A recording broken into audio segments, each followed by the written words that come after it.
Welcome back to Win Science. अगर आप नए हो तो चैनल का नाम है विन साइंस और मेरा नाम है स्वानंद। यहाँ पे हम पढ़ने वाले हैं। वैसे आप थंबनेल से तो जान ही गए होंगे क्या पढ़ने वाले हैं। तो हम पढ़ने वाले हैं मेटल्स एंड नॉन मेटल्स में आयनिक कंपाउंड्स। आज हम पढ़ने वाले हैं आयनिक कंपाउंड्स। तो उससे पहले मैं छोटा सा इंट्रो देना चाहूँगा। मेरा नाम स्वानंद है। इस चैनल पे हम एनसीईआरटी डिस्कस करते हैं। एनसीईआरटी डिस्कस करने यहाँ पे आपको एनसीईआरटी दिख रही होगी इस साइड या फिर इस साइड। तो वहाँ हम वहाँ से हम पढ़ लेते हैं। जो येलो येलो कलर के हाइलाइट्स दिए हुए हैं वो आपको आपके टेक्स्ट बुक में भी हाइलाइट्स कर लेने हैं, ताकि आपको जब जब आप पढ़ो तो आपको समझ जाए कि क्या इंपॉर्टेंट है क्या इंपॉर्टेंट नहीं है। इसी नोट पे लेट्स स्टार्ट द चैप्टर। तो हमने इससे पहले क्या पढ़ रखा था? तो इससे पहले हमने पढ़ा है रिएक्टिविटी सीरीज। उससे पहले हमने कई सारे केमिकल प्रॉपर्टीज़ पढ़े हैं मेटल्स की और नॉन मेटल्स की। आई होप मेरी आवाज़ आ रही होगी, कोई प्रॉब्लम नहीं है, आ रही होगी। तो अब आप कहोगे सर छोटा सा सिर्फ आयनिक पढ़ने के लिए, आयनिक कंपाउंड्स पढ़ने के लिए आपने पूरा का पूरा एक लेक्चर क्यों बना दिया?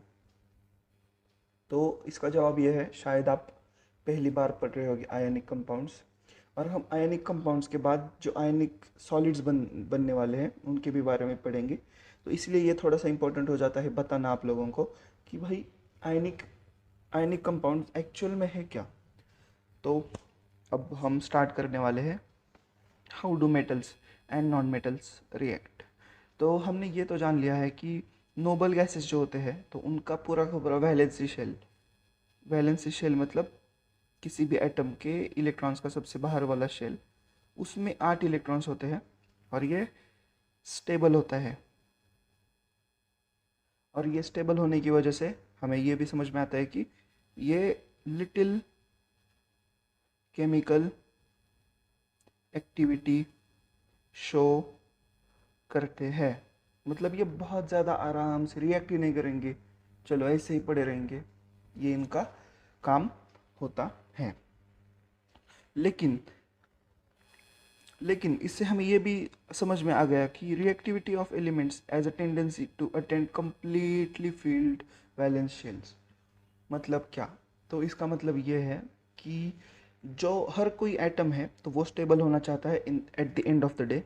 तो वो स्टेबल होने के लिए क्या करेगा? सबसे closest path to stability is कि वो अपने वैलेंस शेल में 8 इलेक्ट्रॉन्स भर ले। अब अगर उसके पास खुद के नहीं होंगे, जैसे हम पकड़ लेते हैं किसी भी आयरन या फिर आयरन में 26 होते हैं, तो फिर बाहर के शेल में कुछ इलेक्ट्रॉन्स बच जाते हैं। या फिर हम पकड़ लेते हैं सोडियम, तो सोडियम में 281, तो उसके बाद बाकी बाकी सारे क्लोरीन में सॉरी सोडियम में बाकी सारे 7 एटम्स की कमी होती है। तो अगर वो 7 एटम्स उसको मिल जाए या फिर वो खुद का एटम दे दे दूसरे को, तो वो स्टेबल बन जाएगा। तो इलेक्ट्रॉन के लेन देन के लिए इसी इलेक्ट्रॉन के लेन देन के कारण एक इसी इलेक्ट्रॉन के लेन देन के कारण एक बॉन्ड बन जाता है और उसे हम केमिकल बॉन्ड कहते हैं और आयनिक बॉन्ड कहते हैं। तो ये बॉन्ड किस तरीके से होता है हम समझ लेते हैं। तो हमने सबसे पहले देख लिया सोडियम सोडियम Na, जिसका जो न्यूक्लियस होता है उसमें होते हैं 11 प्रोटॉन्स, 11 न्यूट्रॉन्स और 11 इलेक्ट्रॉन्स। तो इसका कॉन्फ़िगरेशन किस तरीके से आ जाता है? 2 8 1 इलेक्ट्रॉनिक कॉन्फ़िगरेशन। अगर आपको इलेक्ट्रॉनिक कॉन्फ़िगरेशन नहीं पता हो तो हमारी पिछले वाली 9th क्लास की भी वीडियोस आप शॉर्ट में देख सकते हो, कोई प्रॉब्लम नहीं है। तो इस तरीके से इसका इलेक्ट्रॉनिक कॉन्फ़िगरेशन आ जाता है। तो फिर ये देखो, अगर ये एक इलेक्ट्रॉन के साथ अगर 7 इलेक्ट्रॉन्स मिल जाएंगे तो बन जाएंगे 8 इलेक्ट्रॉन्स, तो फिर ये बन जाएगा। तो अब ये भी कर सकते हैं कि 7 इलेक्ट्रॉन्स किसी से ले ले या फिर एक इलेक्ट्रॉन किसी को दे दे। अगर उसने एक इलेक्ट्रॉन किसी को दे दिया तो क्या हो जाएगा? सिर्फ 2 और 8 ही बचेगा और वो स्टेबल हो जाएगा। तो इस केस में क्या होता है कि सोडियम को बहुत ज़्यादा एनर्जी लेना पड़ेगा सातों इलेक्ट्रॉन्स को संभालने के लिए। तो इसलिए क्या करता है, एक इलेक्ट्रॉन कैसे लात मार के चल बाहर निकल, चल बाहर निकल, मुझे स्टेबल होना है, इस तरीके से उसे बाहर निकाल देता है और खुद स्टेबल बन जाता है। तो अब ये इलेक्ट्रॉन किसको देगा, तो हम जानेंगे कि हमारा होता है क्लोरीन, जिसके 17 प्रोटॉन, 17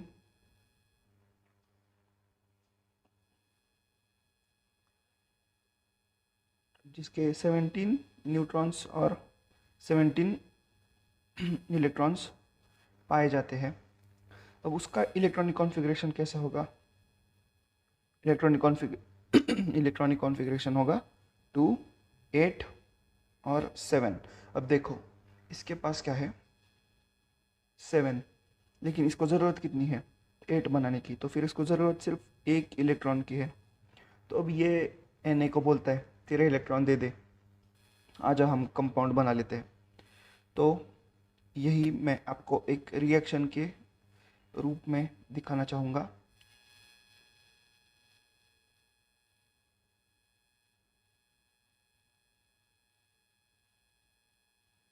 तो ये इस तरीके से बन जाता है,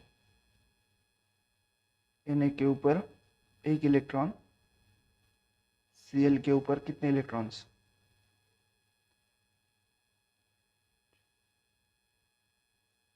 7। अब ये जो 7 या फिर 1 है ना, ये वैलेंस शेल में पाए जाने वाले इलेक्ट्रॉन्स है। तो ये हो गए Cl के इलेक्ट्रॉन्स। अब ये क्या करेगा, अपना इलेक्ट्रॉन इसमें भर देगा, तो फिर Na प्लस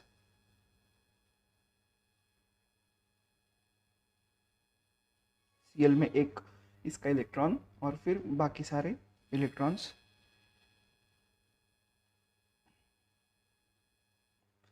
तो अब आपको क्या यहाँ पे देखने को मिल रहा है, सोडियम भी चलो स्टेबल हो गया 2, 8 में, और ये हो गया 2, 8, 8 में स्टेबल। तो ये जो यहाँ से यहाँ पे इलेक्ट्रॉन गया है ना, इसकी वजह से एक बॉन्ड होता है और सोडियम पे पॉजिटिव चार्ज आ जाता है, क्लोरीन पे निगेटिव चार्ज आ जाता है। आपने देखा होगा मैं कि पॉजिटिव और निगेटिव चार्जेस एक दूसरे को अट्रैक्ट करते हैं, तो इसी फोर्स ऑफ अट्रैक्शन की वजह से इन दोनों में बॉन्ड बन जाता है, इलेक्ट्रोस्टैटिक बॉन्ड बन जाता है, और इसी वजह से हमें NaCl फॉर्म होता हुआ दिख जाता है। Sodium and chlorine ions being oppositely charge attract each other, held by strong electrostatic force of attraction to exist as sodium chloride। मतलब ये एक्चुअली इंडिपेंडेंट ही है, लेकिन वो बस इलेक्ट्रोस्टैटिक फोर्स के कारण एक दूसरे से चिपके हुए हैं। और एक बात, जब आप इस सोडियम और क्लोराइड को पानी में डालोगे तो आयंस सेपरेट भी हो जाते हैं, Na प्लस सेपरेट हो जाएगा, Cl माइनस सेपरेट हो जाएगा। तो ये भी आयंस का एक कैरेक्टरिस्टिक है कि वो पानी में डालने के बाद सेपरेट हो जाते हैं, डिजॉल्व हो जाते हैं। और एक बात, it should be noted that sodium chloride does not exist as a molecule but aggregate of oppositely charged ions. मतलब ये एक मॉलिक्यूल नहीं है जिस तरीके से हमें CH4 दिखने को मिलता है या फिर H2O देखने को मिलता है, इस तरीके से नहीं है। इसमें सिर्फ आयंस एक दूसरे से चिपके हुए हैं, बिल्कुल इस तरीके से आपको ये दिख रहा होगा। तो समझ लेते हैं ये Na है, तो ये अपने आप मैग्नेट की वजह से इसमें चिपक जाता है और ये सिर्फ थोड़ी देर के लिए एग्रीगेट होता है। लेकिन जैसे आपको चाहिए ये आप बाहर लगा के कान में लगा सकते हो, इसी तरीके से। आई होप आपको ये समझ में आ गया होगा। आज मैं इतना ज़्यादा मुस्कुरा क्यों रहा हूँ, because I am very very happy today, because ये आयनिक कंपाउंड्स बहुत ही ज़्यादा मज़ा आ रहा है पढ़ाने में। आई होप आपको भी पढ़ने में मज़ा आ रहा होगा। अब हम नेक्स्ट देखेंगे कि Mg का क्या होता है। तो Mg 2, 8, 2, बिकॉज इसमें होते हैं 12 इलेक्ट्रॉन्स, 12 प्रोटॉन्स और 12 न्यूट्रॉन्स। तो 12 इलेक्ट्रॉन्स की बात करेंगे तो इसमें 2 है, तो इसको स्टेबल होने के लिए कितने और चाहिए 6, ताकि ये 8 बन के स्टेबल हो जाए। तो अब और कौन कौन सा है जो इसको, इसके जो बाहर वाले जो 2 इलेक्ट्रॉन्स है इस तरीके से, तो इन दोनों को अब इन दोनों को ले सके, जिसके बाहर Cl है। तो कैसा है ना, बहुत सारे ऐसे भी होंगे जिनके अंदर 6 इलेक्ट्रॉन्स होंगे, लेकिन अब हम क्या आइडिया लगाएंगे, पिछले वाला जो Cl था ना, उसी उसके पास कैसे थे 2 8 7, तो ऐसे 2 Cl लेंगे, नहीं एक Cl को बोलेंगे चल मेरा एक इलेक्ट्रॉन ले ले, और एक Cl लेंगे उसको बोलेंगे मेरा और एक इलेक्ट्रॉन ले लो। तो ये किस तरीके से हो जाएगा, Mg के बाहर के 2 इलेक्ट्रॉन्स, Cl Cl Cl के पास कितने हैं आप जानते होंगे, पेन चेंज कर लेंगे, 4 5 6 7, 1 2 3 4 5 6 7, इनका ये एक इलेक्ट्रॉन अपने पास ले लेंगे और बनाएंगे MgCl2। अब यही लिखने का इन्होंने एनसीईआरटी ने इस तरीके से लिखा हुआ है। मैंने ये बाहर के इलेक्ट्रॉन्स वगैरह नहीं दिखाए, लेकिन ये कुछ इस तरीके से आपको देखने को मिल जाएगा। नेक्स्ट, अब definition, the compound form in this manner by transfer of electron by TRANSFER, transfer of electron from metal to non-metal, from metal to non-metal, from metal to non-metal। तो मुझे ये बताओ कि इलेक्ट्रॉन रिच कौन हुआ और electron poor कौन हुआ। यस, इलेक्ट्रॉन रिच मेटल्स होते हैं, इलेक्ट्रॉन पुअर नॉन मेटल्स होते हैं। ये इलेक्ट्रॉन्स रिच होते हैं इसीलिए तो ये इलेक्ट्रिसिटी कंडक्ट कर लेते हैं मेटल्स, समझ गए। अब एक इसके पास इलेक्ट्रॉन ज़्यादा है, इलेक्ट्रॉन रिच, तो ये इसी वजह से ये गुड कंडक्टर्स इलेक्ट्रिसिटी। अब आप आपके घर की लाइटिंग देखोगे, मतलब वो वाली चमकने वाली लाइटिंग नहीं, वायरिंग देखोगे, तो वायर्स में भी इलेक्ट्रॉन्स ही फ्लो हो रहे होते हैं। इलेक्ट्रॉन्स मतलब ही इलेक्ट्रिसिटी, समझ गए। जब इलेक्ट्रॉन्स फ्लो होंगे तो इलेक्ट्रिसिटी प्रोड्यूस होगी, मतलब इलेक्ट्रिसिटी है मतलब। तो इलेक्ट्रॉन रिच होने के कारण ये गुड कंडक्टर ऑफ इलेक्ट्रिसिटी बन जाते हैं और are known as ionic compounds. The compounds formed in manner by transfer of electrons from metal to non metal are known as ionic compounds. मतलब ऐसे कंपाउंड्स को आयनिक कहेंगे जिनमें इलेक्ट्रॉन का ट्रांसफ़र हो जाता है। यहाँ तक आपको आई होप बहुत अच्छे से समझ में आ गया है। अब प्रॉपर्टीज़ क्या है इन आयनिक कंपाउंड्स की, चलो हमने आयनिक कंपाउंड्स चलो जान लिए, उसके आगे तो कुछ होगा ना सर, तो वो बताओ। तो आइए पढ़ लेते हैं। तो प्रॉपर्टीज़ ऑफ आयनिक कंपाउंड्स में हम ये जानेंगे, पहले तो ये इन्होंने एक्टिविटी करने को बोली है, नहीं करेंगे एक्टिविटी बिकॉज ये बहुत ज़्यादा ईजी है। तो सबसे पहले व्हाट यू हैव ऑब्जर्व्ड, तो ये जो ऑब्जर्वेशंस है तो इनके बेसिस पे इन्होंने प्रॉपर्टीज़ बताई गई है। तो इनका फिजिकल नेचर कैसा होता है, अगर आपने हाथ में ले लिए तो ये कैसे फील होंगे। तो पहली बात, नमक ले लो, और नमक ध्यान में रखना जब आपको आयनिक कंपाउंड बताया जाए। नमक कैसा होता है, हार्ड लेकिन ब्रिटल होता है, somewhat hard because of strong force of attraction, but brittle and breaks into pieces. आप कभी ऐसा नमक का बार नहीं देखोगे या फिर नमक का कोई ऐसा लंबा रॉड नहीं देखोगे, बिकॉज ये बहुत ज़्यादा ब्रिटल होता है, बिल्कुल ब्रिक। आपने कभी ईंटें देखी है, ईंटें भी ऐसे टूट जाती है, फ्लेक्सिबल नहीं होती। इसी तरह से NaCl का भी अगर आप इतना बड़ा बार बनाओगे तो वो भी ब्रिटल होगा, टूट जाएगा। Next, melting and boiling point, because of strong force of attraction इनका मेल्टिंग और बॉइलिंग पॉइंट बहुत ज़्यादा हाई होता है। Because of strong force of attraction इनका मेल्टिंग और बॉइलिंग पॉइंट बहुत ज़्यादा हाई होता है। Solubility, these are highly soluble in water, but alcohol या फिर पेट्रोल में ये मतलब ये डिज़ोल्व नहीं होते, लेकिन ये पानी में तो बहुत अच्छे से डिज़ोल्व होंगे, और या आई मीन पानी में बहुत ज़्यादा अच्छे से डिज़ोल्व होंगे, इनके आयंस टूट जाएंगे। Next, conduction of electricity, because ये पानी में जाके आयंस बनेंगे तो ये आयनिक करंट की वजह से इलेक्ट्रिसिटी फ्लो करवा देंगे इनके थ्रू।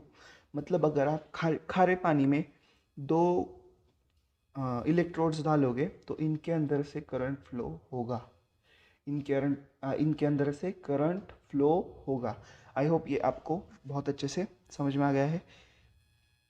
लेकिन और एक बात यह है, अगर आपने सिर्फ ऐसी किन की ईंट ले ली, चलो NaCl की सॉलिड फॉर्म में एक ईंट ले ली, यहाँ पे एक इलेक्ट्रोड डाला, दूसरी इलेक्ट्रोड यहाँ पे, तो क्या बल्ब चमकेगा? नहीं चमकेगा। सॉलिड फॉर्म में, सॉलिड फॉर्म में तो वो मतलब आयंस नहीं होंगे, तो इनमें नो करंट। लेकिन अगर आपने उसको उबाला तभी, या फिर पानी में डाला, सॉल्यूशन बनाया, मोल्टन, इन फॉर्म्स में तो ये कंडक्ट करेंगे, बहुत अच्छे से कंडक्ट करेंगे। यस करंट, बिकॉज पानी में ये आयंस फ्रीली मूव हो सकते हैं, कंडक्ट फ्रीली। और जो मोल्टन स्टेट होता है उसमें भी वो लिक्विड होते हैं, आयंस सेपरेट हो जाते हैं, तब भी बहुत अच्छे से करंट फ्लो होता है। तो अब यहाँ तक तो हमने पढ़ लिया है, हो चुके हैं 15 मिनट। ये जो क्वेश्चंस है इलेक्ट्रॉन डॉट स्ट्रक्चर कहते हैं, वो जो हमने पढ़ा ना, क्रॉसेस और डॉट, तो इस तरीके से ये क्वेश्चंस जो है ये क्या हम डिस्कस कर ले 15-20 मिनट में। Right the electron dot structure of sodium, oxygen and magnesium. Sodium 281, तो फिर इसका इलेक्ट्रॉन डॉट स्ट्रक्चर बस ऐसा आता है। ऑक्सीजन, ऑक्सीजन ऑक्सीजन का है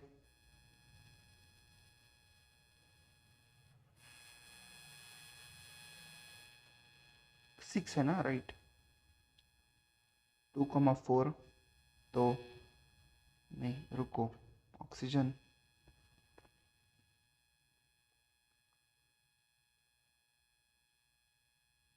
8, 8, तो फिर ये 2,6 बन जाता है, 2,6, तो फिर इसके आउटर शेल में 1 2, नहीं रुको, हम क्रॉस से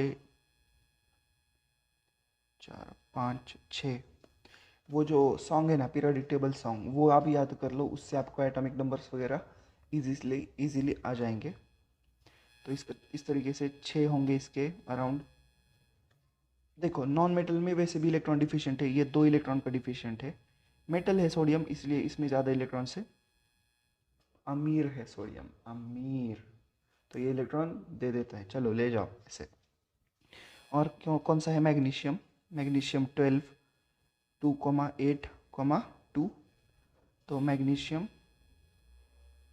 1 और 2, मैग्नीशियम भी मेटल है, मैग्नीशियम भी अमीर है, 2 इलेक्ट्रॉन्स ले जाओ, MgCl2 बना लो। अब next, why do ionic compounds have high, रुको रुको रुको, show the formation of Na2O and MgO, Na2O और MgO। अब इसके लिए मैं क्या करता हूँ, चलो यहाँ पर ही बना लेते हैं, नया नोट बनाने की ज़रूरत है वैसे, 1 मिनट रुक जाओ, मैं यहाँ पे एक नया नोट आप सभी के लिए बना लूँगा। तो हम यहाँ पे पढ़ेंगे Na2O, MgO का फॉर्मेशन इलेक्ट्रॉन डॉट स्ट्रक्चर में। अब आप मुझे बताओ, Na2O कलर चेंज कर लूँ, 1 मिनट,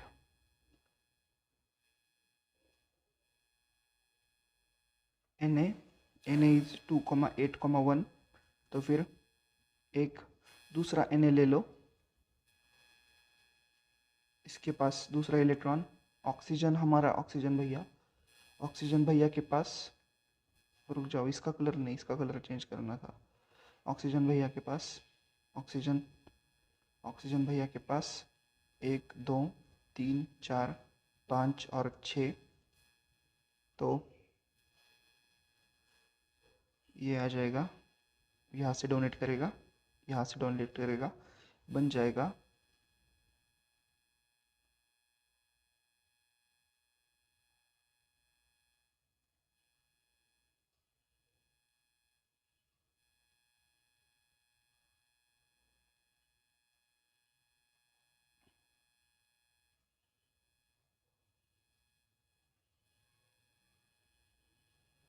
आई होप ये आपको इतना ज़्यादा इजी है, ये आपको आ गया होगा।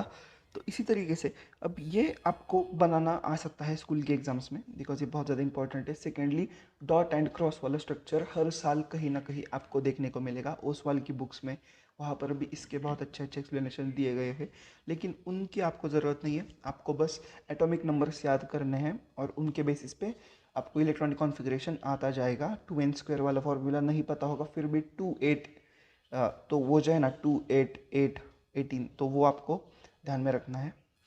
नेक्स्ट Mg2O, Mg का क्या है सीन, सीन क्या है, सीन क्या है, Mg2O है ना, नहीं MgO है सिर्फ। तो देखो Mg इलेक्ट्रॉन रिच, दो दो electrons, because 2,8,2 is the electronic configuration. तो ये बहुत अमीर है, दिल से बहुत अमीर। तो और ये जो ऑक्सीजन दिल से भी करी, हाईली डेफिशिएंट, 3 4 5 6। तो अब ये क्या करेगा, मुझे दे दो ना मुझे इलेक्ट्रॉन्स। तो ले लिए इलेक्ट्रॉन्स, तो इनका क्या बन जाएगा, Mg प्लस प्लस O। अब यहाँ पे 1 2 3 4 5 6, इसके दो भाड़े पे लिए हुए इलेक्ट्रॉन्स, भाड़े पे मतलब रेंट पे। तो कुछ इस तरीके का हमें देखने को मिल जाता है। यहाँ पे कर लेते हैं लेक्चर को end. You are watching Win Science, you are watching Win Science. अगर इस वीडियो से आपको आयनिक कंपाउंड्स अच्छे से समझ में आए होंगे तो subscribe to the channel. Next video में हम थोड़ा मेटलर्जी वाला पार्ट, एक्सट्रैक्शन ऑफ मेटल्स, इन सारी चीज़ों को, occurrence of metals, extraction of metals, इन सारी चीज़ों को पढ़ेंगे। वो तो इससे ज़्यादा ईजी है। आपको एक बार आयनिक कंपाउंड समझ में आ गया बस, ये चैप्टर का सबसे ज़्यादा मेन मोटो था मेरा, बिकॉज आयनिक कंपाउंड्स यहाँ से आगे आते जाएंगे। और आपको बस ये दिमाग में लेना है कि NaCl या फिर MgCl2 ये होते हैं आयनिक कंपाउंड्स जो इलेक्ट्रॉन के डोनेशन से बनते हैं, बाकी के म्यूचुअल बॉन्डिंग से बनते हैं, इनका डोनेशन से बन जाते हैं। तो यही था इस चैप्टर में। If you find any value from the lecture, please subscribe to Win Science. Thank you for watching, bye bye.